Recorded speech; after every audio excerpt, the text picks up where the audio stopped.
मौलाना साहब, वही बात आपसे जानना चाहूंगा। बार बार हर मुस्लिम नेता ये कह रहा है कि देश में अगर अमन, भाईचारा, रुमाली रोटी और क्या क्या चाहिए तो बिल्कुल सब एक्ट को मैं डबल इंजेक्शन लगा दो ताकत का। अगर एक्ट नहीं कमजोर हुआ, जो नहीं कहा जा रहा है, अनसीन है पैरा, अनसंग जो गाना है वो ये कि इसमें धमकी छुपी है कि नहीं हुआ तो फिर देख लेना। क्या 1% मान लीजिए, क्योंकि इस देश में बड़े बड़े काम हो गए जिनकी कोई कल्पना नहीं करता था। लोग कहते थे ट्रिपल तलाक ला के दिखाओ, मोदी का सुपड़ा साफ हो जाएगा। क्या वो और बहुमत से आ गए थे? 370 कई बड़े कांड हो गए जो नहीं सोच सकते। अयोध्या मंदिर बना के दिखाओ, बन गया, सब काम हो गए। मान लीजिए ये एक्ट निरस्त हो गया मौलाना साहब जी, तब क्या होगा? जो अभी लोग कह रहे हैं कि अमन की गारंटी केवल ये एक्ट है, क्या ऐसा लग रहा कि यही एक्ट ही सरदार वल्लभ भाई पटेल की आत्मा हो गई, यही देश को जोड़े है। जब ये नहीं था तो देश टुकड़ों में बट गया था, लग रहा 91 से पहले देश टुकड़ों में बट गया था क्या? और अगर मान लीजिए क्वेश हो गया, खारिज हो गया, एक्ट निरस्त कर दिया सुप्रीम कोर्ट ने, उसने कहा कि भाई ठीक है ये संवैधानिक प्रावधानों पर खरा नहीं उतरता, वो एम्पावर्ड है सुप्रीम कोर्ट ऐसा करने के लिए, आप जानते ही हो, तो क्या स्थिति बनेगी फिर शाहबुद्दीन साहब? जी देखिए, 1991 का जो वार्षिक एक्ट है वो इस नज़रिए से नरसिम्हा राव की गवर्नमेंट ने बनाया था, जब 1990 और 91 में जगह जगह फिरका वाराना फसादात हुए थे और एक हिंदू मुस्लिम तनाव था अयोध्या बाबरी मस्जिद को लेकर के।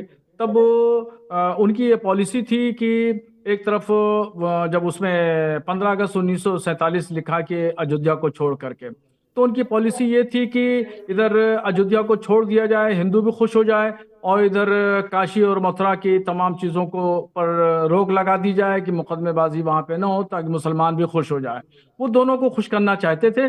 और जिन लोगों ने मुसवदा तैयार किया, खैर उनका नज़रिया अमन अमान को कायम रखना था और वो अच्छे नज़रिए से उन्होंने मुसवदा तैयार किया था। मैं उनकी नीयत पर शक नहीं करूंगा, इसलिए मैं उनको जानता हूं, और उनमें से एक दो लोगों का इंतकाल हो गया है, एक दो लोग अभी बाकी हैं, तो उन्होंने अच्छी नीयत से इसको तैयार किया था। अब रह गई आपकी जो बात जो आप पूछ रहे हैं, तो अगर ये कलअदम करार भी दे दिया जाता है एक्ट, तो प्रधानमंत्री को जहां तक मैंने समझा है वो जोड़ने की बात करते हैं, वो तोड़ने की बात नहीं करते हैं, और हिंदू मुस्लिम में तफरीक की वो बात नहीं करते हैं। वो दोनों को मेरा प्रश्न ही वो है। मैं एक मिनट मौलाना साहब, मेरी एक मिनट प्रश्न है, एक मिनट। ज्ञान वापी से में शंकर जी का मंदिर है, जन्म स्थान पर ईदगाह नहीं थी, भगवान कृष्ण का जन्म स्थान है, इससे देश कैसे टूट जाएगा? फिरका वाराना वारदात कैसे होने लगेंगी? हिंदू मुस्लिम तनाव कैसे हो जाएगा? सच को सच ना कहा जाए,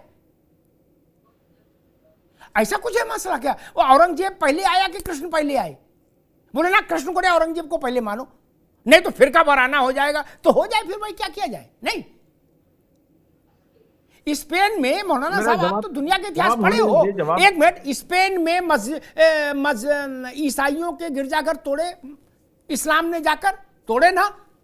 जब वो लोग ताकत में आए तो उन्हें सब मस्जिदें गिरा के गिरजाघर बना दिए। वहां तो कुछ फिरका वाराना नहीं हुआ, वहां तो खुशगवार माहौल है स्पेन में।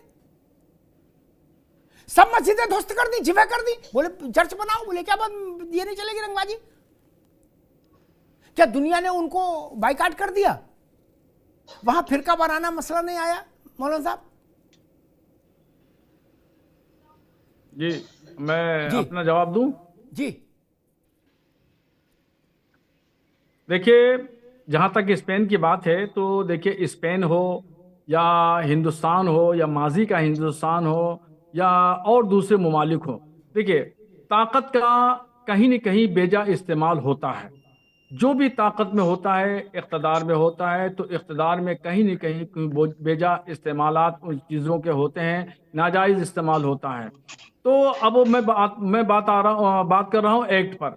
तो अगर ये एक्ट 1991 कलअदम करार दे दिया जाता है, तो ऐसा नहीं है कि कोई फिरका वाराना यहाँ फसाद हो जाएगा, जंग जिदाल हो जाएगा, हिंदू मुसलमान आपस में लड़ने लगेंगे, ऐसी सूरत हाल पैदा नहीं होगी। उसमें प्रधानमंत्री नरेंद्र मोदी जी कोई न कोई बीच का रास्ता वो जरूर निकालेंगे, और वो चाहते हैं कि हिंदुस्तान में अमन व अमान रहे, शांति रहे, और दुनिया से उनके अच्छे राब्ते हैं, वो अच्छे राब्ते बने रहें।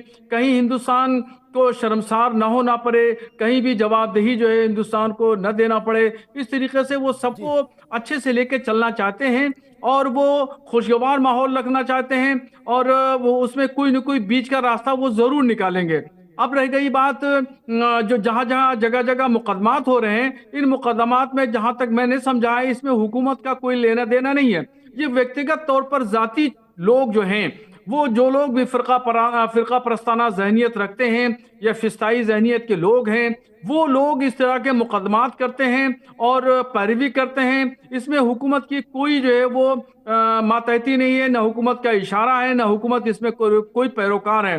हाँ, इसके अलावा एक ऑफिशियल बयान आरएसएस ने कहा कि अयोध्या के अलावा हमारे एजेंडे में कोई भी मस्जिद नहीं है। ऑफिशियल बयान एक हमने पढ़ा है।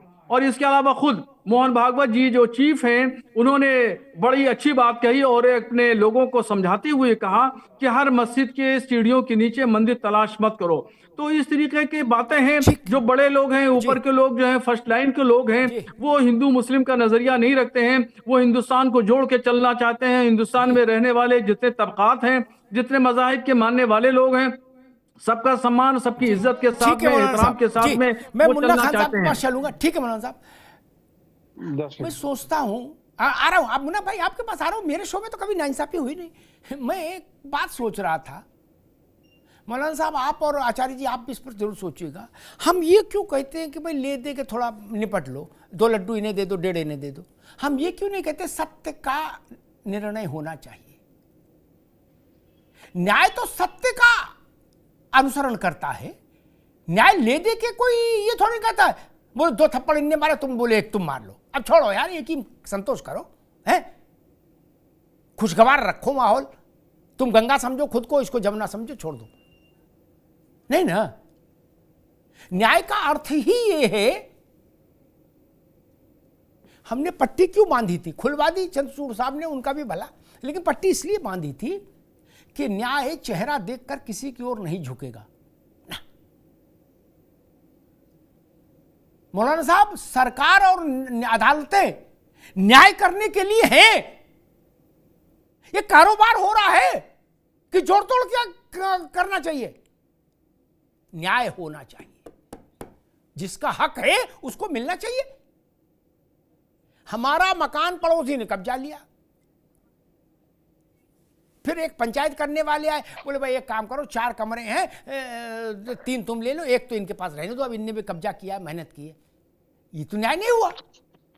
या तो पूरी इमारत ये रखेंगे, अगर ये वाजिब है कब्जा और वाजिब नहीं है तो पूरी इमारत मेरे पास आएगी। मौलाना साहब, ये अदालतें गांव की पंचायतें नहीं है कि ले दे के भाई निपटा लो। न्याय को निरपेक्ष होना चाहिए। उसको क्या लेना देना हिंदू मुसलमान से। न्याय को इस सब में भी नहीं पढ़ना चाहिए कि सौहार्द और गंगा जमुना ऐसे बड़े बड़े वाक्यों में नहीं पढ़ना चाहिए। ये काम राजनेताओं का है, धार्मिक गुरुओं का है। आप तो के पास मुकदमा जाए, आप तो फैसला करिए, सत्य क्या है सिर्फ वो बताइए। मुन्ना खान साहब, अगर ये एक्ट निरस्त हो गया, अभी लागू तो है, अभी एक्ट अस्तित्व में है, अस्तित्व में ही रहेगा तो भी कुछ नहीं बदलेगा, अस्तित्व में रहेगा, अभी भी है। बदलाव तब होगा, धरती तब हिलेगी अगर ये एक्ट क्वैश हो गया, निरस्त हो गया। तब क्या तस्वीर बनेगी आपके हिसाब से? मैं जवाब दे दूं जी। देखिए, मैं रिक्वेस्ट एक करता हूं कि आपने भारतीय जनता पार्टी को लगभग 5.25 मिनट बोलने दिया, बीच में कोई किंतु परंतु नहीं था। तो मैं उम्मीद करूंगा तो कि 1-2 मिनट तो आधा तो बनता है, 2 मिनट आप बोलने दीजिए। जी जी जी, मैं ये कह रहा हूं कि पहली बात तो सरकार की इतनी हिम्मत नहीं है अब कि एक्ट को निरस्त करना, क्योंकि अपाहिज सरकार बोरेलो का रेस नहीं लगा सकती, मोहम्मद अली से नहीं लड़ सकती, अशोक रंधावा से नहीं जीत सकती, क्योंकि इसे पता है कि हम अपाहिज हैं। एक बात। दूसरी बात, आप कह रहे हैं कि सच पे आना चाहिए। आज हिंदुस्तान का सच क्या है आप समझिए।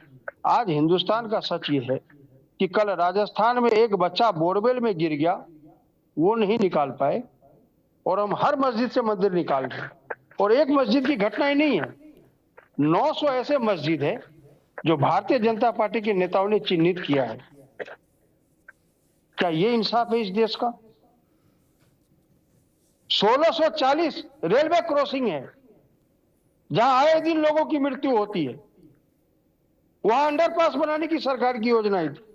मैं पूछना चाहता हूं भारतीय जनता पार्टी के प्रवक्ता से, कितने क्रॉसिंग तैयार हो गए? 2 लाख करोड़ लोग, 2 करोड़ नौकरियां साल के देने के वादे थे इस सरकार के, क्या हो गए? कहां चले गए?